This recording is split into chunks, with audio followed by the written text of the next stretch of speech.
I have Chris Langlois with me, who is the grandson of Eugene Docrow, who was an NCO with Easy Company, 2nd Battalion, 506th Parachute Infantry Regiment in the 101st Airborne Division in World War II. Did I get all that correct? You did.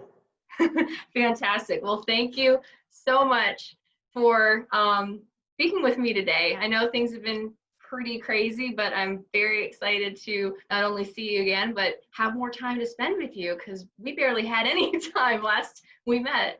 That's right. That's right. Always busy. Oh yeah. So events are always so busy. The gentleman that introduced us, Clayton Nagy from South Carolina, I had to ask him, I was like, do you have anything you want to ask Chris? Because he told me that the reason why he reenacts medic is because of your grandfather.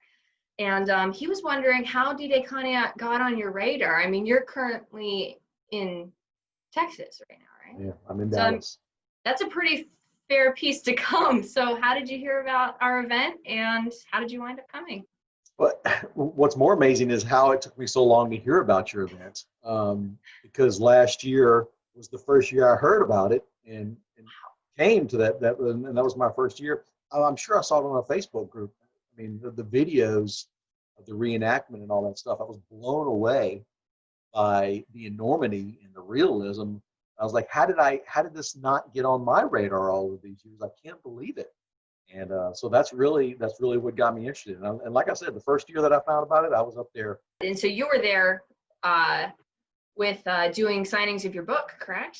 That's right. Yeah, lucky enough to be a part of some other great authors, and we had a prime seat right there near the front, and so I got to watch and see and hear everything, and very fortunate enough to be able to share my book with you. I know I couldn't get one the weekend of, but you were very kind in sending me a copy of your book. Thank you so much. How Easy Company Became a Band of Brothers. If you're interested, look it up. It's a fantastic read. So the Band of Brothers episode that features Docrow, it happens to be one of my favorites. Actually no, it is my favorite episode. From what you know of your grandfather's time during the Battle of the Bulge, the time that episode was centered on, so how accurate was the HBO episode? Like, did he actually meet, was it Renee Lemaire, the Belgian nurse? Did he actually meet anyone like that? So Renee was a real person, as most everyone knows. Hollywood moved her a little bit down the road because technically she was at the 10th Armored Aid Station. If you ever get to Bastogne, it's the 101st was at the seminary down the street a mile or two. So Hollywood kind of moved her down and put her in the 101st, even though she was killed and worked in the 10th Armored Division aid station. So it's possible that they met. They were definitely there at the same place at the same time. It's not probable since they were in two different places, and Roe obviously spent most of his time in the field. Would only come back to drop off wounded and go with those guys. But I think they wanted to add, I know they wanted to bring Renee into the story because her story is fascinating in and of itself. You know, she basically volunteered. Her parents lived, their house was right there in the town square. And it's also tragic because then she dies volunteering to help the Americans. So, you know, Hollywood being what it is, wanted to bring that in and kind of created a little bit of that. Maybe there's a romantic side of it, maybe there's not. I mean, the hint of it is kind of the joy and the fun of it. But I think it brings her story to life, and it brings some humanity. And I think that was the big thing that they used Roe for, was to bring some humanity. It wasn't all battles and gunfire and tanks and bazookas and things like that. And Roe was able to show the humanity side of it and the impact that it made on the guys. And I've said it before, but I think it was a genius move. That actually brought me to one of my other questions. So I know medics, you know, they would treat the wounded on both sides, right? Was your grandfather ever able to treat any of the Germans that they encountered? Roe did not tell us anything bad about his wartime experiences. The few things that he mentioned were the good times or the good friends. I know if you remember in episode 10, when they're driving, when Sink says each battalion or each company gets a load of liquor out of the Eagle's Nest, I know that he drove one of those trucks.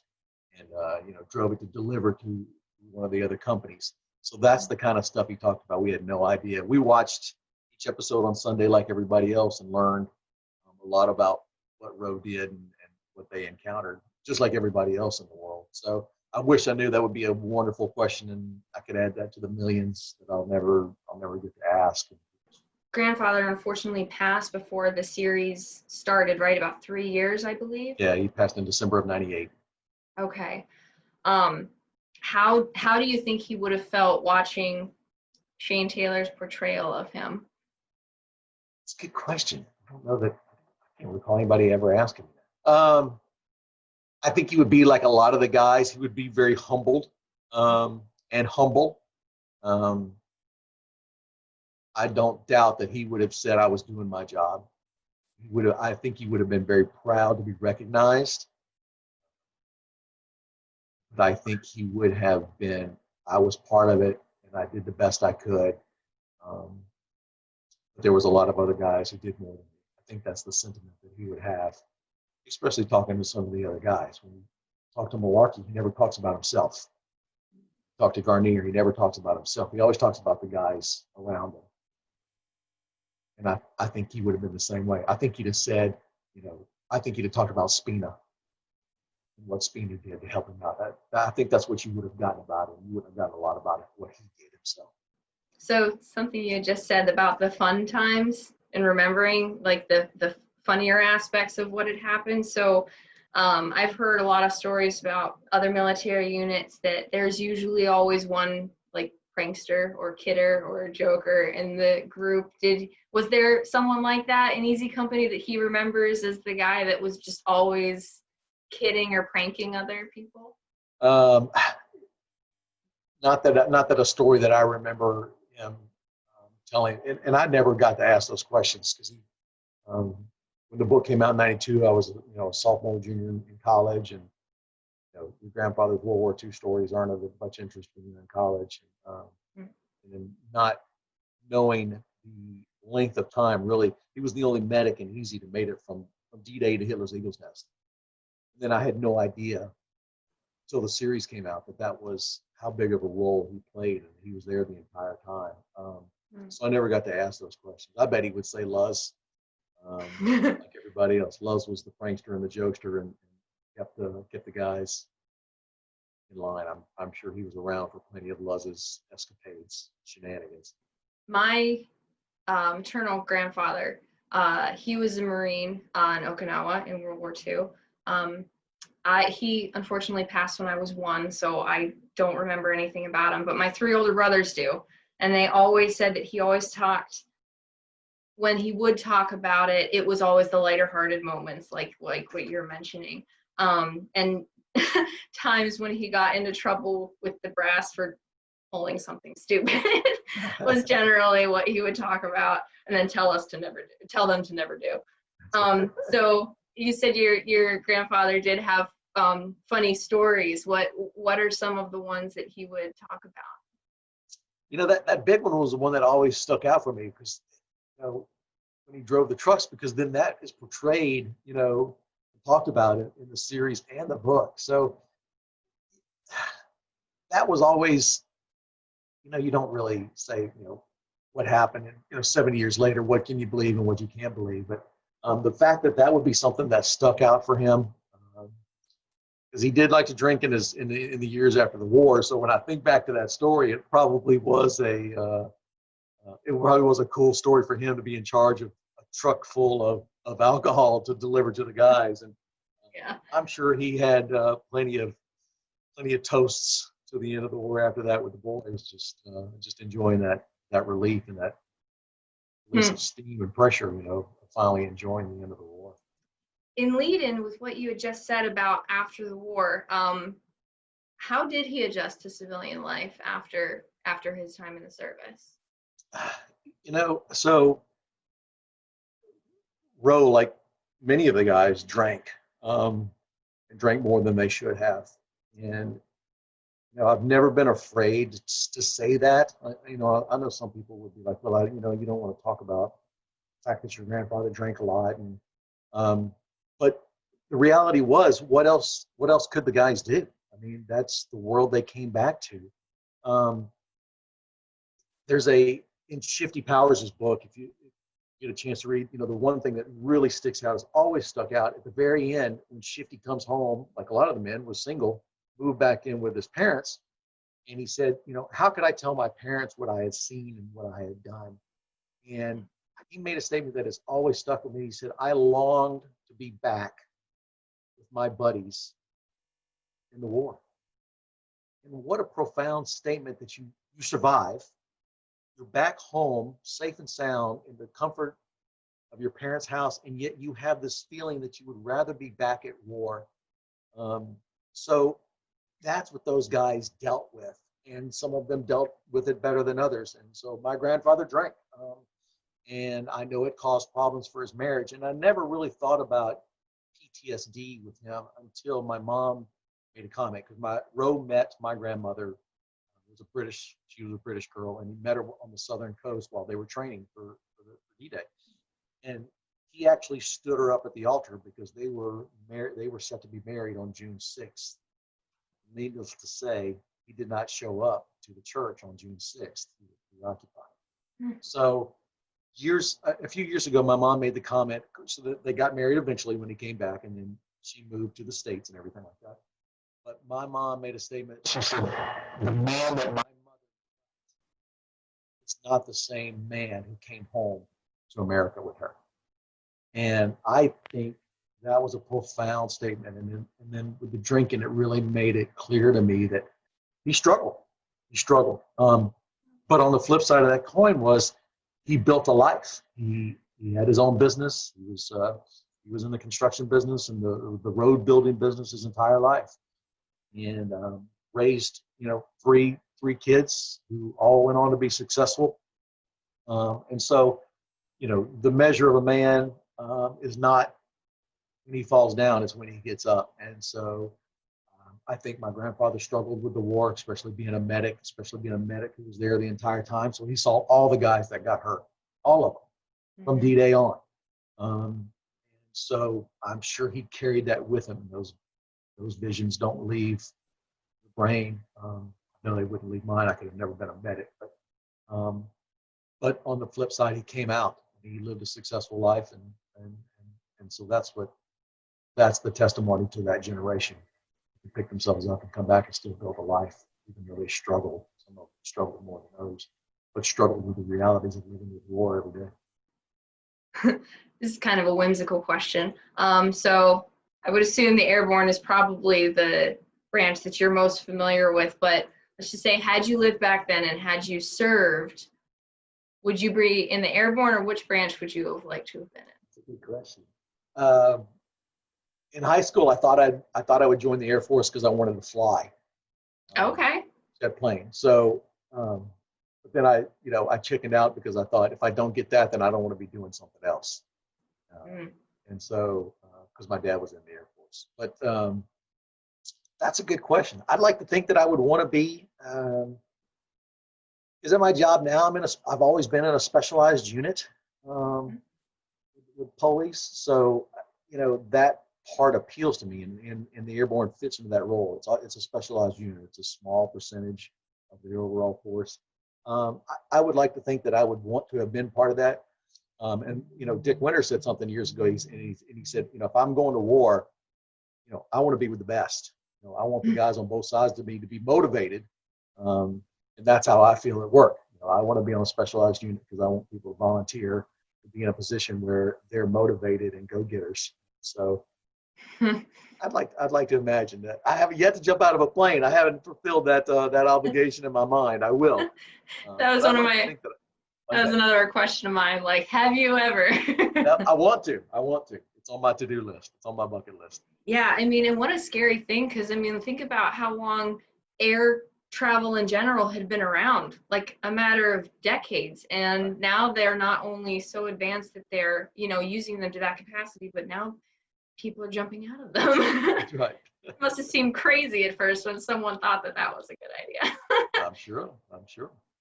I know you were in Normandy for the 75th last year, correct? You were going around.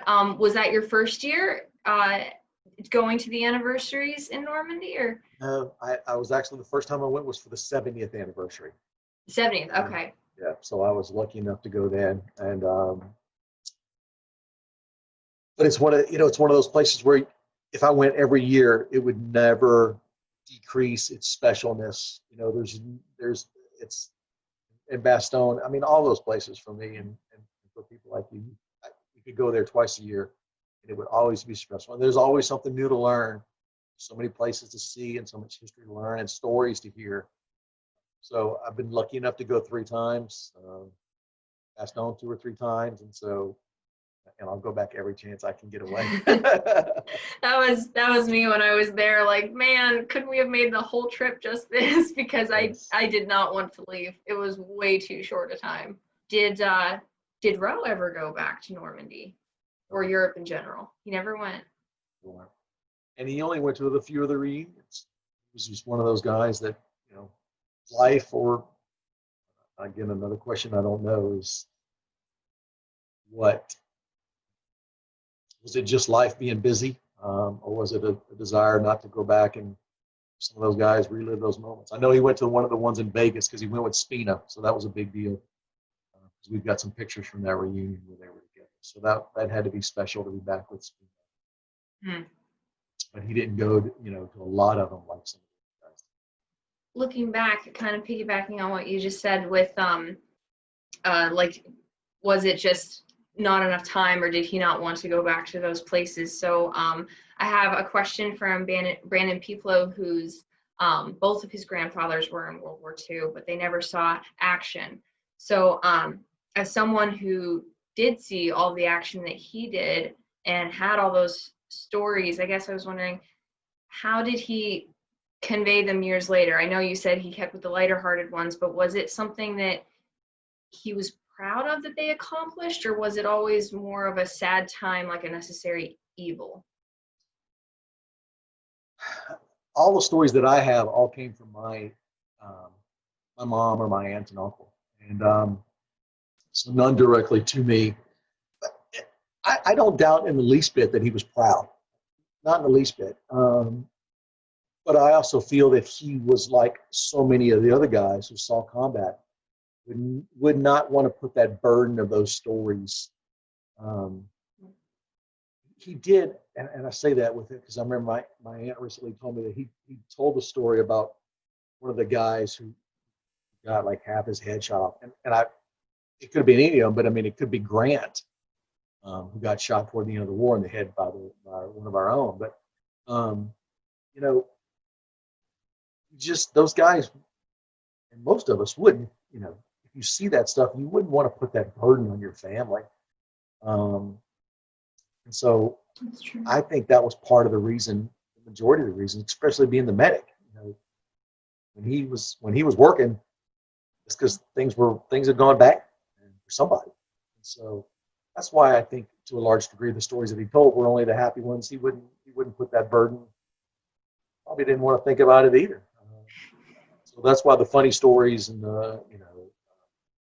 he had a scar on his calf, and we think that that was one of his Purple Hearts from the Market Garden jump, or soon after that, trying to climb over the fences and stuff like that. But there's no harm and pain in telling those kind of stories about the war. It doesn't make you relive those, and it doesn't make your family hear the atrocities, Mm-hmm.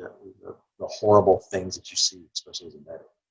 Did your grandfather have experience in the medical field? Like, how did he become a medic? I know a lot of them are just like, hey, congratulations, you are now. Yeah, so I talked to Spina, and Spina said when he got there, they just said, "You're a medic." And he's like, "Okay." And then Pepping actually went, and he had a questionnaire that he filled out when he went to enlist. And one of them was, "Do you think you could kill another man?" And he said no. So that's how he got to be a medic. So I wish I knew which road Roe took, or the Army took for him. But no, on his discharge papers, his occupation was listed as a shrimp fisherman. So definitely, and I think he had an 8th grade education at that time. So he definitely did not come from a medical school or a medical background. So we talked about this a little bit before. Do you personally have any memorabilia or keepsakes? I do. A lot of his stuff is spread out among the family. My mom has a portrait. We have some of his medals and ribbons. So if you remember, when they reach Purchase Garden, Eagle's Nest, they start, the looting begins, as any good soldier would. And I'll try to capture that screen grab, but you can see the silverware. One of them has an ivory handle. So the story is that the guys gave Roe 10 forks and 10 knives from Purchase Garden Eagle's Nest as a wedding present. And so I do have. Oh. You have. Oh, wow. Direct from the Eagle's Nest. Somewhere around there, either Purchase Garden Eagle's Nest. This is where this came from.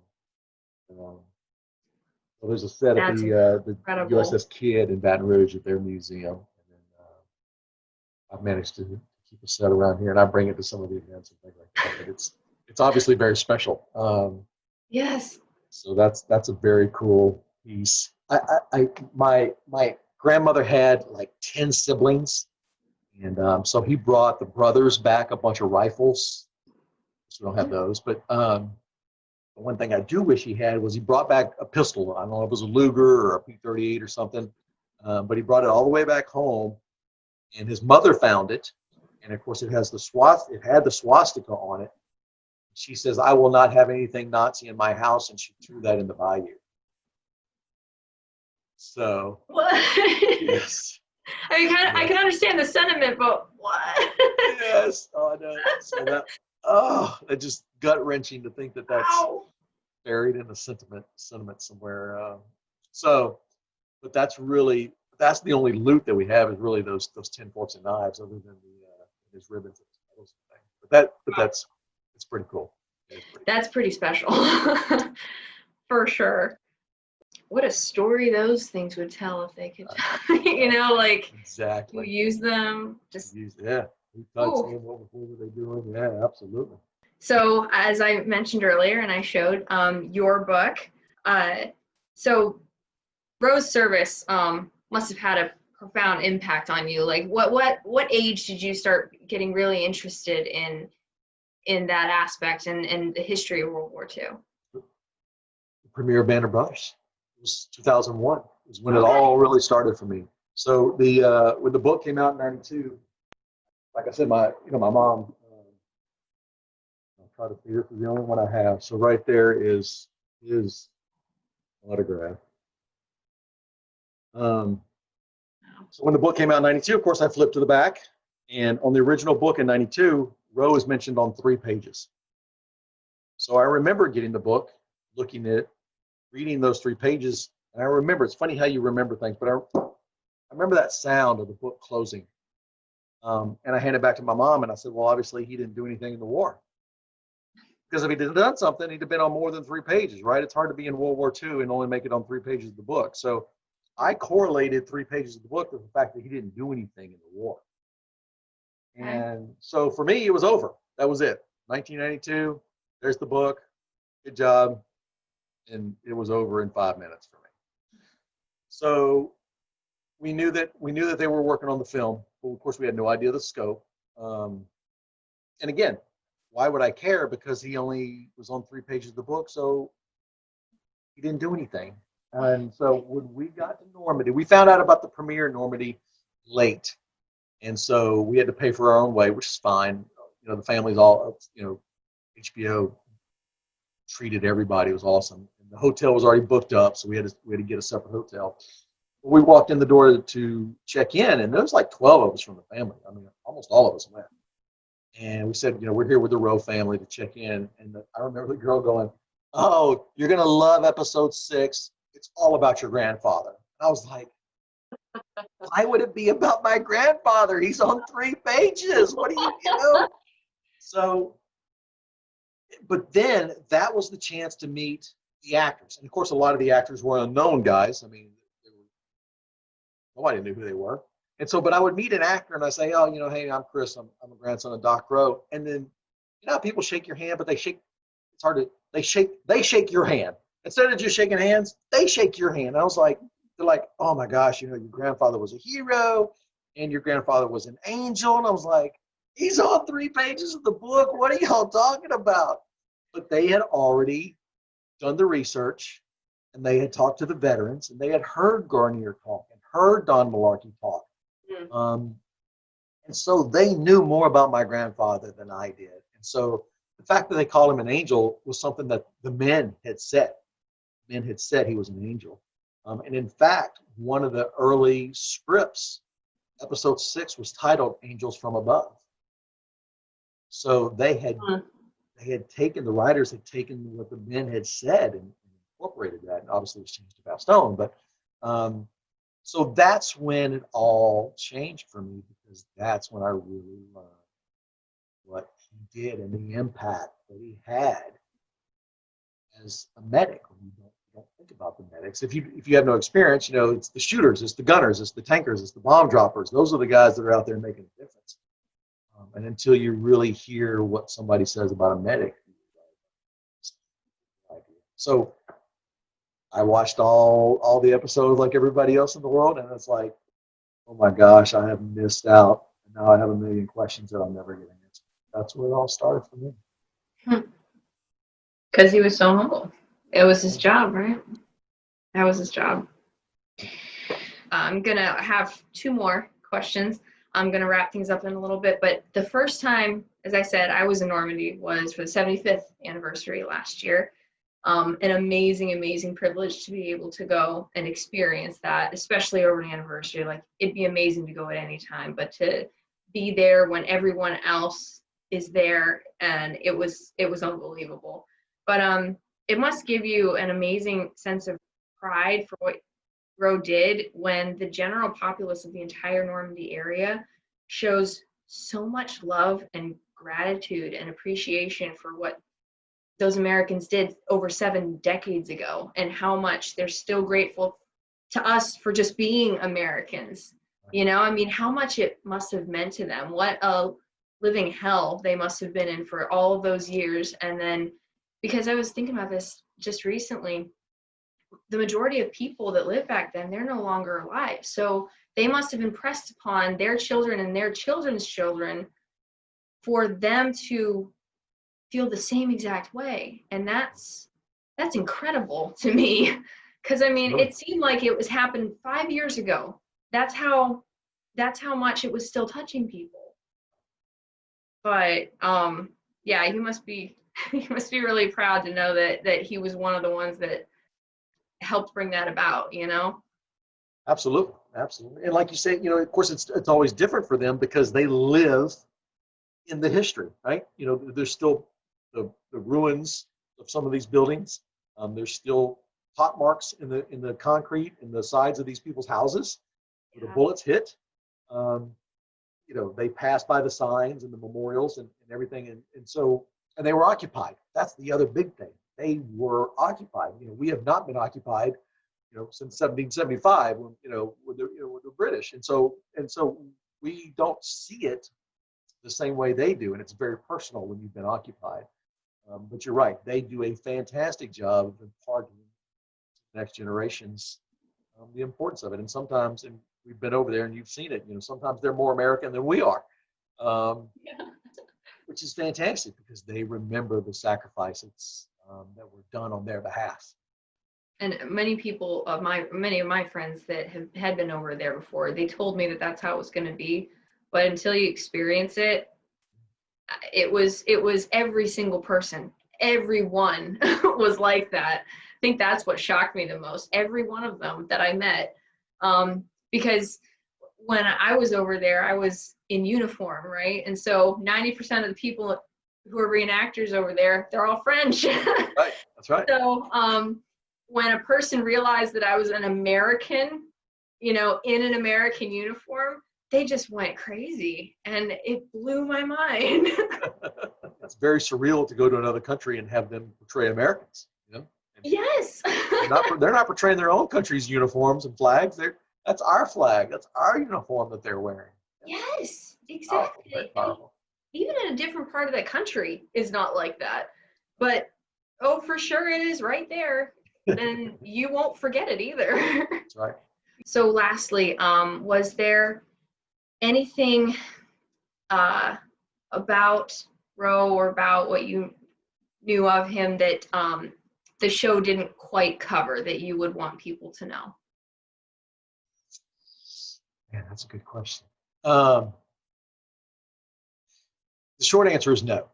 But I'll tell you a story that's kind of related. So the first time I watched, and it's either 6 or 7, they're getting shelled, and Roe is in a foxhole, and they're screaming for the medic, and he's sitting there, and he's kind of shocked, kind of shell shocked, I guess. And they're screaming and screaming, and I think it's Lipton who finally comes to his foxhole. It's like, Doc, we need you. And he hesitates a half a second later, and then he gets up and goes. And when I saw that, I thought, and they just portrayed him as a coward. So they were calling and calling, and he didn't move. And I was really upset. It really was. Now, this is back, you might not even remember. This is back in 2001. There was bulletin boards. The internet was not really the internet like it is now. There were bulletin boards where you'd post a message and it would show like in a thread, but it wasn't as interactive as it was now. And so I jumped on the internet, and I went to this bulletin board, and everybody was just raving. It must have been 6. Everyone was just raving about episode 6. And I'm scrolling. I'm like, am I the only one who saw this? And I went back and watched it again, and then I realized again the genius, because it showed that these guys were human, and war takes its toll, and even the strongest will eventually break down in some way, shape, or form. And courage is not the absence of fear. Courage is doing in spite of fear. And what I think that showed in a very short period of time, without many words, was that these guys were cold, tired of being shelled, and tired of getting their buddies wounded, tired of no sleep, and yet got up and did their job. And so then I went from being upset to on the complete opposite end of that, being so proud, because what did it show? My grandfather being courageous and being self-sacrificing and doing his job at sacrificing his life, the potential thereof, by getting up out of a hole. Because during a battle, everybody wants to be in a hole. And what does the medic have to do? The medic has to get out of his hole. He has to do the antithesis of what is common sense and self-preservation. And he has to risk his life to go save somebody else. And so I didn't answer your question, but I think what I'm most proud of is that it showed him,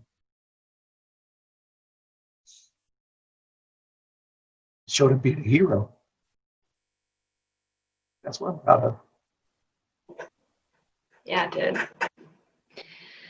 I think medics in general, like what you said, it's a lot easier to do something that's hard to do if you have a way of protecting yourself, or if you have something to shoot, right? Right. They didn't have that. There's a part of the episode, someone goes down, there's shots coming forward, he's running toward the shots. That's a special kind of person that can do that. It absolutely is. Absolutely. It was an incredible generation. Incredible band of brothers. I don't know. Well, thank you so much. It was just fantastic getting to talk with you, getting to spend some time just talking about an truly incredible person. Well, I appreciate all of your efforts, because people like you, who work hard behind the scenes to make these kind of events, is what helps the next generation. There's always somebody new. I love the phrase reach and teach. So you're part of that mindset that we have so many to reach and teach. So I'm very appreciative of your efforts, both in uniform and out of, that you do to honor the men. And that's what it's all about. And so I'm sad that we couldn't all be there in person this year, but 2021. It better happen. I think we'll all go nuts if it doesn't, for sure. Right. So I'm so thankful that you included me in this. I'm very honored. Thank you so much for being willing to be a part of it.